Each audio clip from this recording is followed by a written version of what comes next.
Hello, everybody. This is Darren with Craftsman Creative. And today, in this episode, we're talking about the next part of the movie framework, which is outcomes. O stands for outcomes. Now, why are we talking about outcomes? We started with mindset. Now we're talking about outcomes. When are we going to get to the good stuff? Well, my belief is that the mindset is 80% of your success. So we start there. And now we talk about outcomes because your outcomes are what determine your strategy and your approach and your tactics and how you're going to show up and do the work every day. If you don't define the outcome first, it's kind of like aiming for a target with a blindfold on. You'll never hit it. And you might try many, many, many times. You might even get lucky once or twice, but it's not a repeatable strategy. So let's dive into this. What do we need to focus on in order to understand this part of the framework, which is outcomes? Now, while I do very little competitive analysis in my industry, I flat out just don't care, and I don't find it a good use of time to go and look at what my competitors are doing. And honestly, I don't even see them as competitors. I see them as potential collaborators or partners. And so I really don't do tons of competitive analysis, but I guess I do pay attention when I see other people who do similar things to what I do, when they show up on social or I sign up for their emails or those kind of things. But from what I've seen, no one else is talking about the mindset and the outcome pieces when it comes to doing this type of creative work. They generally start with strategy. So they talk about Twitter growth and buy my Twitter course, or LinkedIn carousels are the new thing. So everybody here's how to hack those and how to do them well, how to hack the algorithm or scale with partnerships or write more effective emails. Now, those are all well and good, but later down the line. They're not what you should start with. You don't start with strategy. You start with mindset, and then you focus on the outcomes.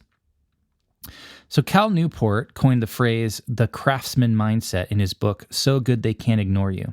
I read it in 2015 and have probably read it a number of times since, 2 or 3 other times since. But back in 2015, when I read it the first time, it completely flipped my thinking. Now, at the time, I was trying to make movies as a producer and a co-owner of a video production company. We had had zero success to that point, but after reading the book, I changed my approach. So what happened in that book? Well, Cal Newport talks about the craftsman mindset, which is an outcome-focused approach to creative work. He contrasts it with the very popular passion-led approach where you decide what you want to do and what you love, and then you figure it out. And it just doesn't work. And that's what we were doing. We had this passion and desire to produce movies. So the shift for me was, instead of focusing on working harder or being more passionate or having more desire, I decided to define the outcome. I wanted to produce a movie. But even more than that, I wanted a very specific movie in a specific genre, in a specific time frame, in a specific budget. And that outcome gave me a destination, gave me a target to aim for. From there, and looking where I was right now, I could create a map, a path from where I was to where I wanted to be. So I could kind of reverse engineer a strategy based on those 2 points, where I was and where I wanted to get to. So my strategy changed. I started building relationships within the industry. I started fundraising in new ways. I honed my pitch, and for the first time ever, I was able to raise over $150,000, and we produced a teaser of this movie we were trying to produce, and we took that to the American film market in Santa Monica. I went to that film market for 3 or 4 years in a row to change my strategy. It was a different approach. Instead of waiting for other people to choose us and give us money, I went out there and I met other producers and distributors and directors and financiers. Now, unfortunately, that project fell through, but the results from that different approach have carried me through the last 8 years of my career.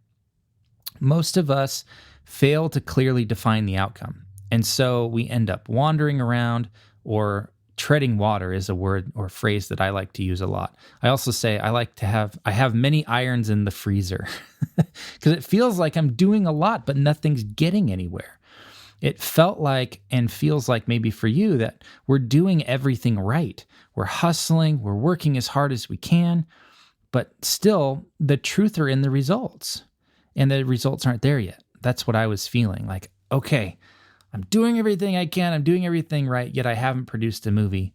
So what the reality was, I needed a different approach. And this outcome-focused approach was the shift. So how do you make the shift? Well, you start with a big outcome. I love this prompt from Dan Sullivan. He says, looking back 3 years from now, what has to happen for you to be happy with your progress? Now, if you're listening to this, which I guess that's the only way you could consume a podcast is listen to it, but I would highly recommend that you pause or add a bookmark or a marker or something so that you can come back to this and actually go through this experiment, go through this version of asking yourself questions and putting down answers, okay? So hit pause or add a bookmark. Ready?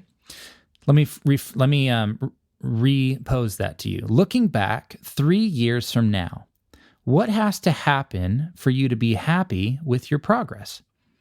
Now, I want you to list out everything that comes to mind in every area of your life. So don't just focus on business, but maybe you'd like to lose some weight. Maybe you want to improve your spirituality. You want to have more money in your savings account. You want to hit certain revenue or growth milestones with your business. Maybe you want to start a family or buy a house, etc. So think about everything and take 5 to 10 minutes and really just write it all down. It doesn't have to be reasonable. It doesn't have to be within any certain time frame. Just think about, 3 years, right? So anything that you would like to have that would make you feel happy about your progress in the next 3 years, write it down. That's what we're doing right now. And if you need to take a second and pause again, go ahead and do that. Okay, now the next step is to go through those and highlight 2 to 3 that you can realistically achieve in the next 12 months. Well, how do you do that? First of all, look at anything in that list that could be accomplished in the next year. Okay, so if you want to 100x your revenue, it's probably not going to happen in 1 year. Sure, it's happened to other people, but it's not likely to happen to everybody. But you could certainly 10x your revenue in a year. That's just 20% growth month over month. You could 10x your email list. You could 10x your audience. You could 10x your revenue.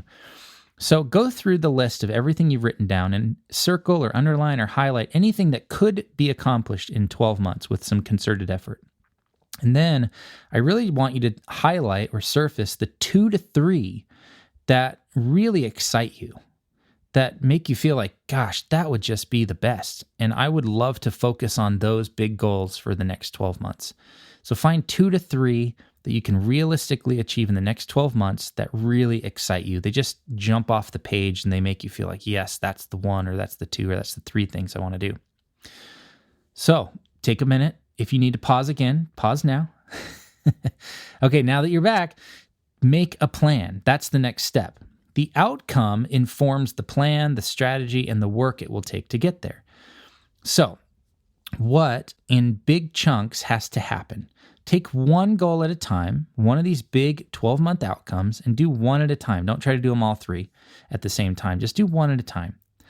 And think in terms of big chunks. What has to happen? Let's use an example of writing a book. You need to solidify the idea. You need to write the table of contents. You need to write each chapter. And then you're probably going to work with an editor, write the second or even third draft, get it line edited and ready for print with a layout designer. You need a cover, you need a website, you need a storefront, you need a marketing plan, you need all these things. These are kind of the big chunks, right?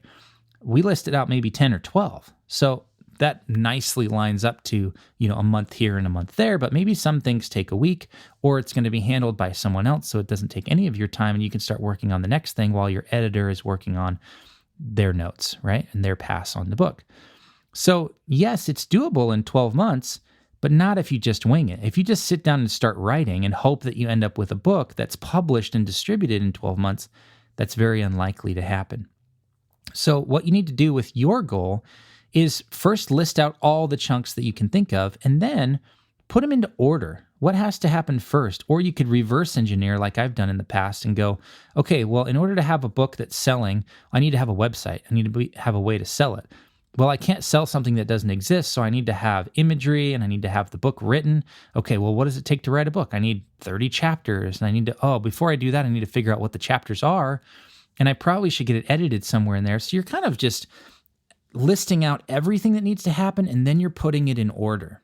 Okay. So once you've done that, put the different steps in order, and then you're just going to attack them one at a time. Maybe you can kind of chunk them into this quarter, the next 3 months or 90 days, and then you'll put everything else into the next 3 quarters. You don't even have to get clarity or very specific on it.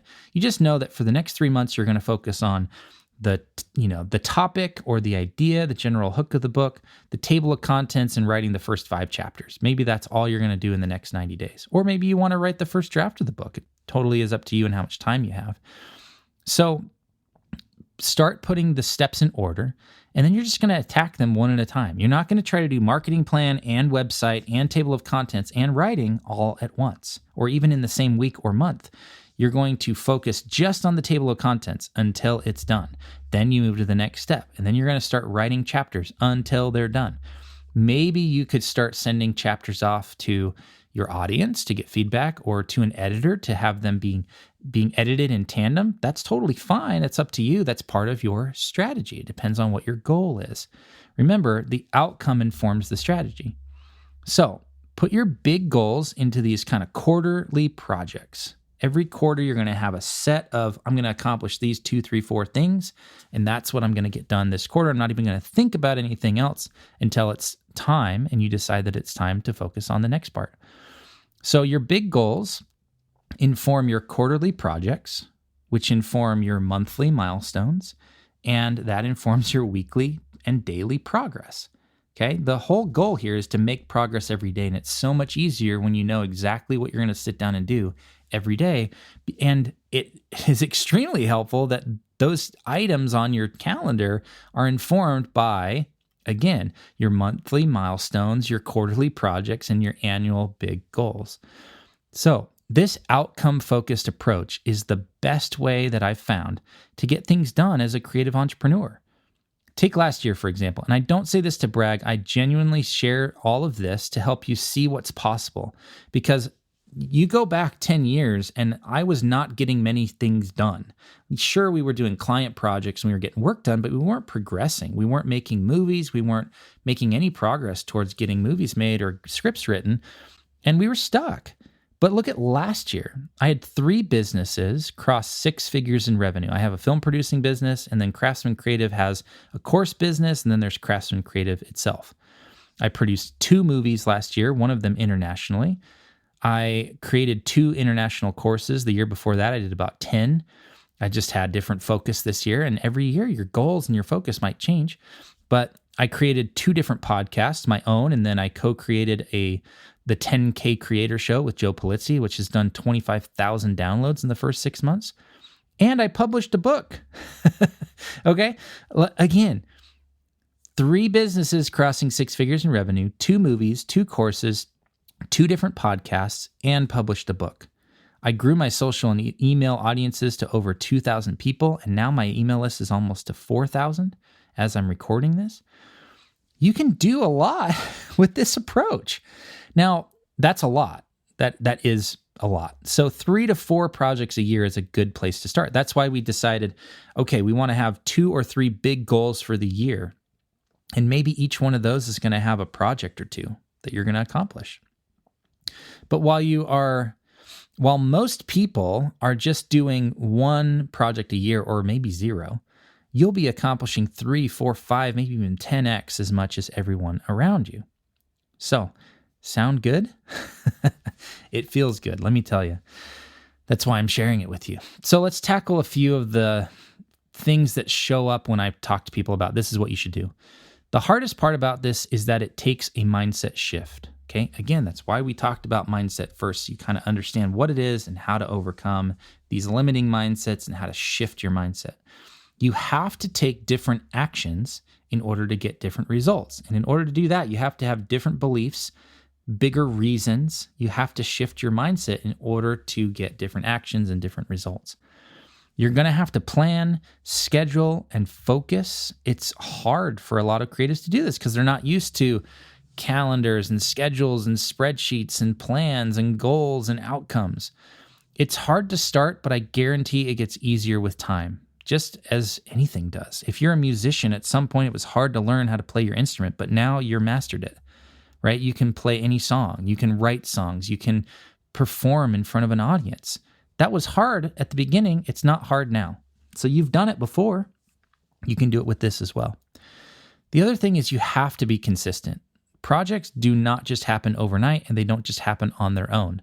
They're not an event. They're a process, okay? You have to make consistent daily effort toward your goals, or you're going to lose momentum and your progress will stall, and you'll get frustrated, and then you'll go back to that limiting mindset. So make a plan where you're going to show up every day and make progress every day. That's the goal. Make progress every day, okay? So this outcome-focused craftsman mindset approach to creative work is why I called my business Craftsman Creative, to help creative entrepreneurs like you have a clear path to the goals and outcomes that you have for your life and your business. I have not found a better way to create the results that you want. I haven't. So that's why I'm sharing it with you, because it's the best way that I know to help you get the goals and outcomes that you want in your life. So that's it for outcomes. That's the overview of the outcome step of the movie framework. Next episode, we'll dive into the next part, which is V, right? V stands for visibility. This incorporates how you pitch your business, how you attract your ideal customers, and how important leads are for your business to thrive. So, thank you for listening, and I'll see you in the next episode.